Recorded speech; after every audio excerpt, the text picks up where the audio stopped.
Well, here I am at the rink, because that's what the members of the Salvation Army call this Regent Hall here in Oxford Street, because it used to be a skating rink before they took it over in 1882.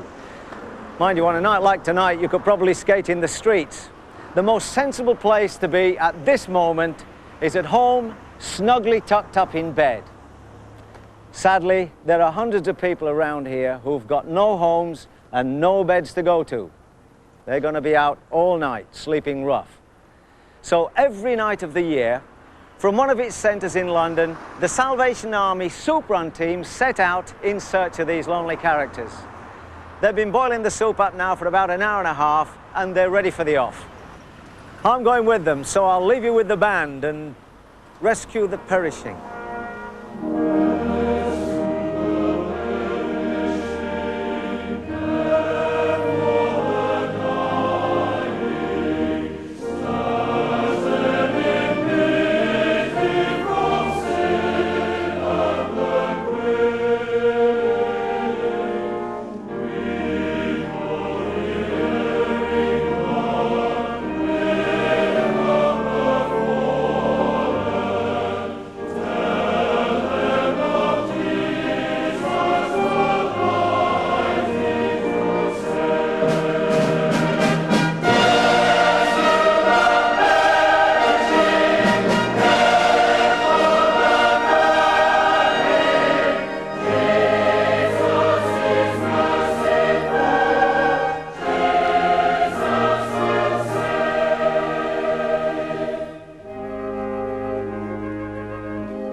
William Booth will be glad to see that his soldiers were still showing this kind of concern, but he would be sad to discover that it was still necessary. Because this is exactly what he saw 100 years ago, one cold wintry morning as his cab clattered across London Bridge on his way back from Kent. Later on that day, he barked at his son Bramwell. "Did you know about this, Bramwell?" "Well, yes." "Well, do something about it. Get a warehouse, warm it, something to cover 'em up. But mind, Bramwell, no coddling." Booth demanded reports from his 10,000 Salvation Army officers across the country. They convinced him that problems were not confined to London. At least 3 million people were living in appalling destitution. They rotted in evil-smelling slums. They were sick and hungry, and either had no work or sweated impossible hours for a few pence. How you doing? All right. Booth, with an unerring sense of the dramatic, demanded a cab horse charter. Every cab horse in London enjoyed decent food, shelter and work. No human being should have less.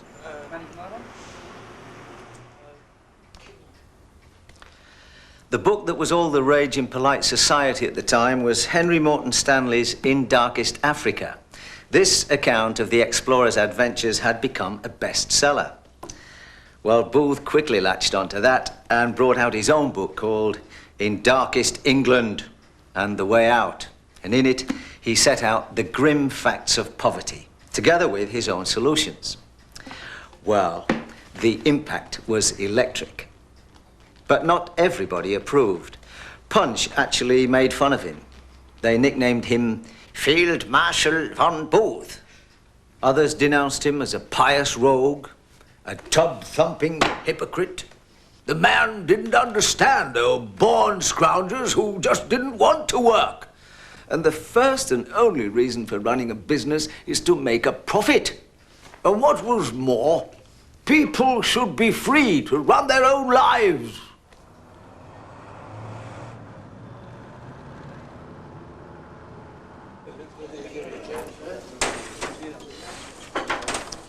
But no one could teach Booth anything about human nature. When he started his food houses and hostels up and down the country, Booth became aware of one basic principle. The poor did not want perpetual handouts. They needed food and accommodation at prices they could afford. And though it might not be much, the fact that they paid something retained their self-respect. But there were, of course, those so dirty, deprived and degraded that they'd already lost it. Booth and his Salvationists had one very good piece of news for them. You can't stop God from loving you. That goes for all of us.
This is Bryant & May's factory on Merseyside.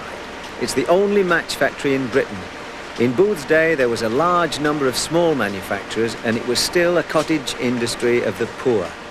When Booth was writing Darkest England, he discovered something very different from what you'll find here.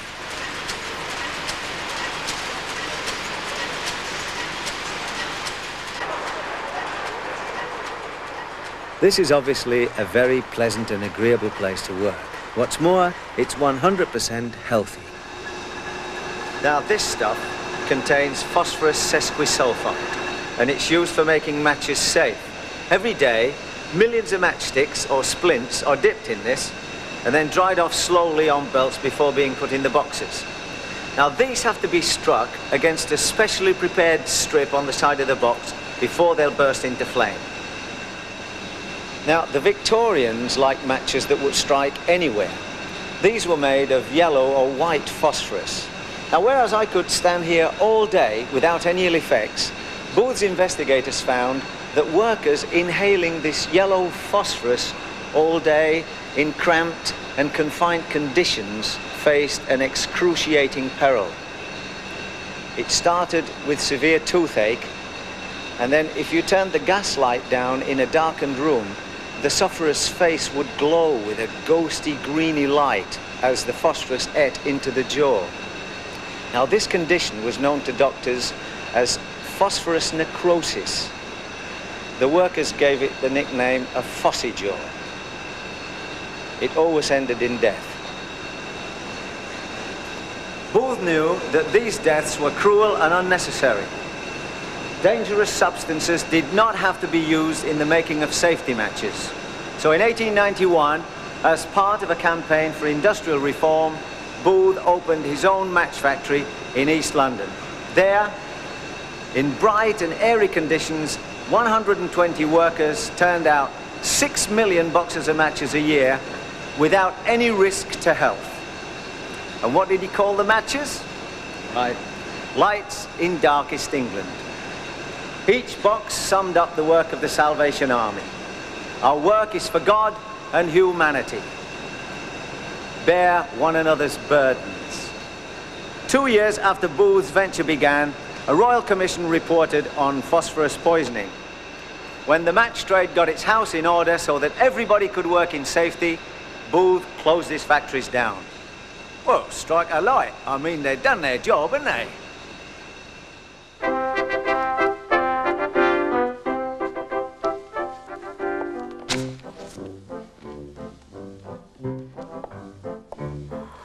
The General lit a light in darkest England. He heard the little children when they cried. The light the General lit in darkest England, they never could put out, although they tried. So strike a light for darkest England, stab its conscience wide awake, for still it's dark in darkest England. Strike a light for Jesus' sake. So strike a light for darkest England, stab its conscience wide awake, for still it's dark in darkest England. Strike a light for Jesus' sake.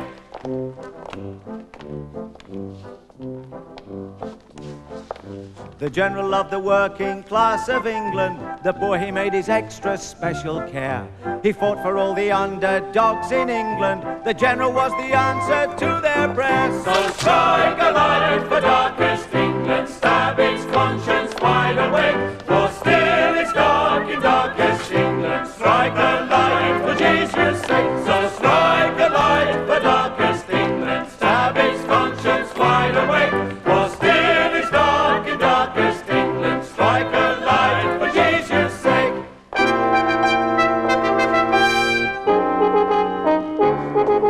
The General had a dream for darkest England. He dreamt of better health and houses too. He dreamt of better homes and better people. We've got to make the General's dream come true. So strike a light for darkest England, stab its conscience wide awake, for still it's dark in darkest England. Strike a light for Jesus' sake. So strike a light for darkest England, stab its conscience wide awake, for still it's dark in darkest England. Strike a light for Jesus' sake. Strike a light for Jesus' sake.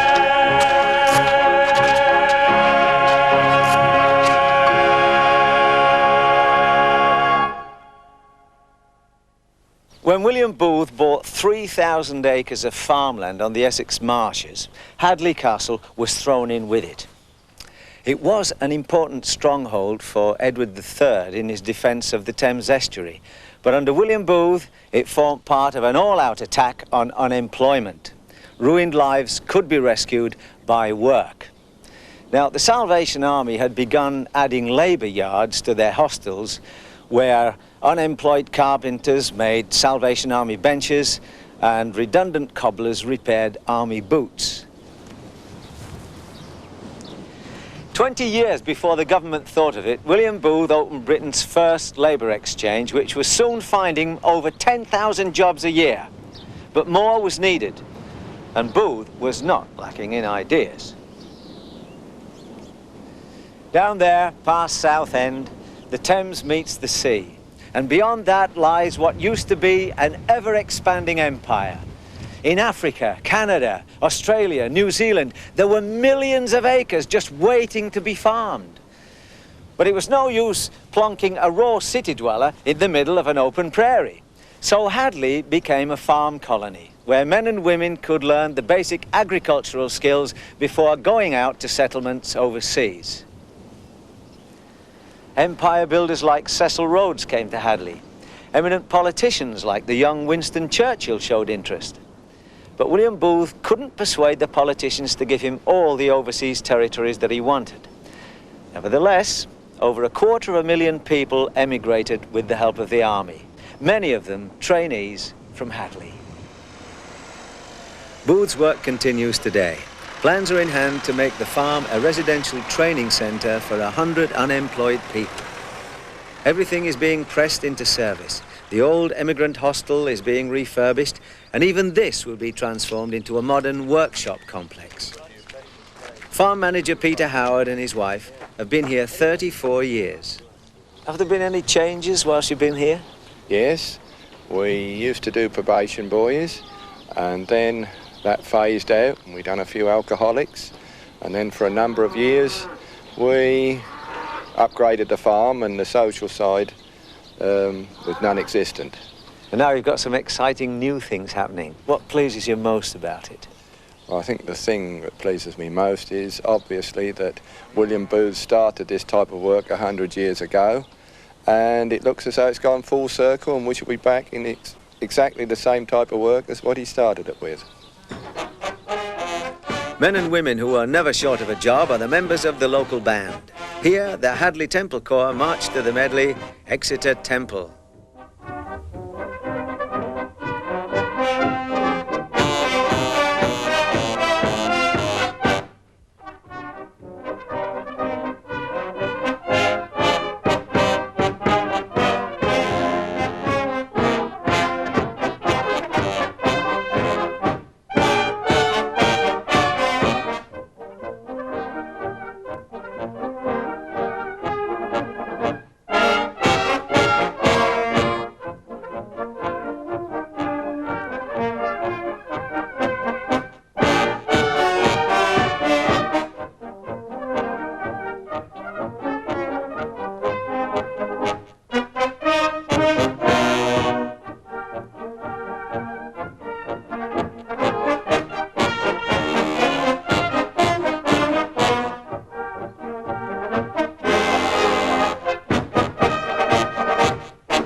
Today, when there's wide Christian concern for the inner cities, Hadley typifies the approach of many churches and chapels.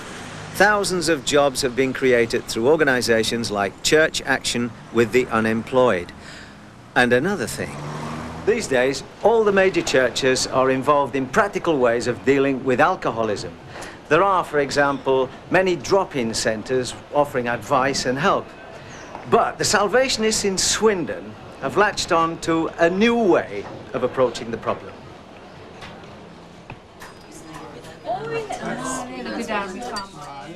Actually, the idea was around when Booth fought the evils of drink 100 years ago. But he never started a pub with no beer, where folk can enjoy all the friendly informality of a pub without the lure of alcohol. How about that then, eh? I thought it would have been a short. Captain Derek Tyrrell, who started the venture, believes that the dangers of alcohol are very much underestimated. So what are the alcohol problems around here? The problems actually, of course, are far greater than just around here, Roy. Senior citizens, a big problem with alcohol abuse and senior citizens. Then, of course, we have the young people.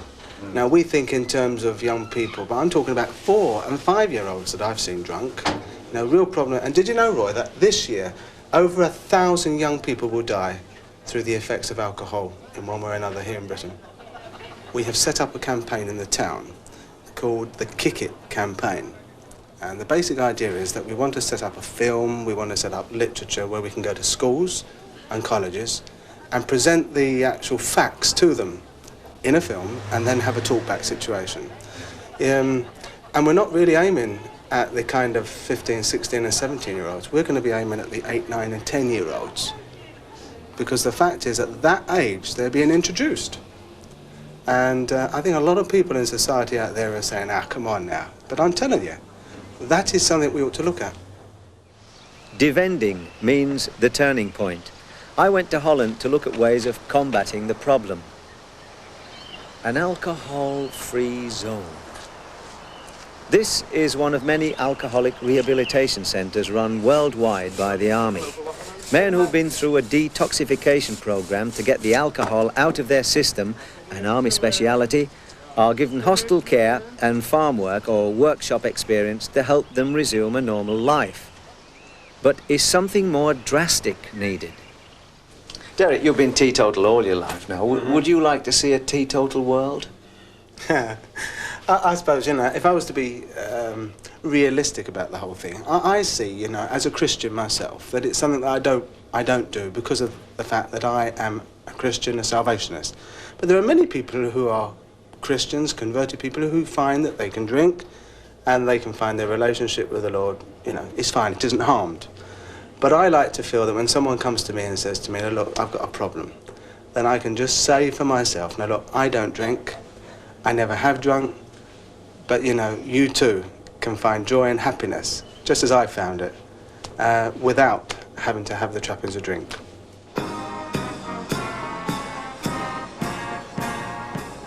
Earlier on, we saw members of the Regent Hall Corps taking soup to the destitute while the city slept. Now they declare salvation to the crowds in London's West End as they march to their regular open-air meetings.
listen. Once Jesus was in a town where there was a man who was suffering from a dreaded skin disease. When he saw Jesus, he threw himself down and begged him, "Sir, if you want to, you can make me clean." Jesus stretched out his hand and touched him. "I do want to," he answered. "Be clean."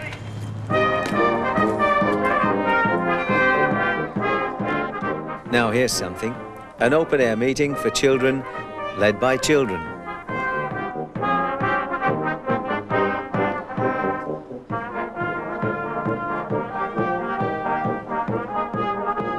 Meetings are all part of Sunday, and in the army there are many kinds.